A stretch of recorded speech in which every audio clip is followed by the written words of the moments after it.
Pan card के गलत इस्तेमाल को रोकने में जुटी सरकार, कंपनियों के खिलाफ होगी कार्रवाई।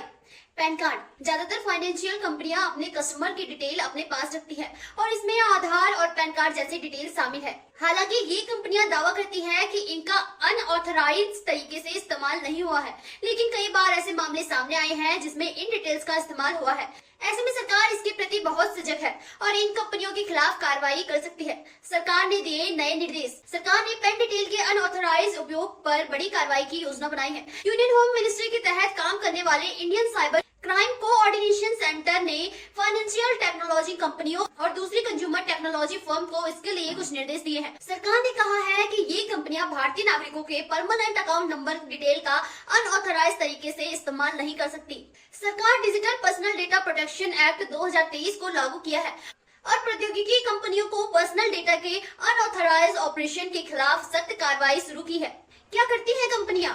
एक फिनटेक फर्म के टॉप एग्जीक्यूटिव ने मीडिया को बताया कि इसे पेन इनरिचमेंट सर्विस के रूप में जाना जाता था। यहाँ लोन डिस्ट्रीब्यूशन कंपनियों को क्रेडिट और अन्य फाइनेंशियल प्रोडक्ट की क्रॉस सेल के लिए अपने कस्टमर के पैन नंबर के आधार पर उनकी प्रोफाइल बनाने में मदद करेगी।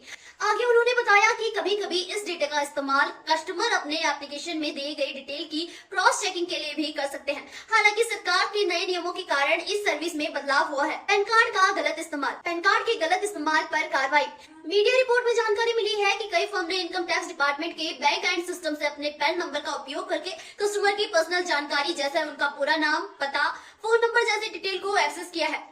साथ ही कंज्यूमर क्रेडिट स्कोर के साथ पैन नंबर का कनेक्शन इसे जरूरी डेटा बनाता है। हालांकि यहाँ कोई डेटा ब्रीच नहीं है, लेकिन यहाँ आयकर विभाग के बैंक एंड इंफ्रास्ट्रक्चर के अनऑथराइज एक्सेस की ओर इशारा करता है। ऐसे में इस अनऑथराइज एक्सेस का इस्तेमाल अलग अलग फाइनेंशियल कंपनियों द्वारा किया गया था, जिसमें लेन देन वाले platform, loan sourcing channel, direct sale agent और क्रेडिट एग्रीगेटर शामिल है। 2023 के DPDP अधिनियम के तहत बिजनेस को नागरिकों की जानकारी प्रोसेस करते समय उचित सहमति लेनी चाहिए और ऑथराइज चैनलों का उपयोग करना चाहिए। अब ये कंपनियां डायरेक्ट इनकम टैक्स डिपार्टमेंट से इस जानकारी को एक्सेस नहीं कर सकेंगी।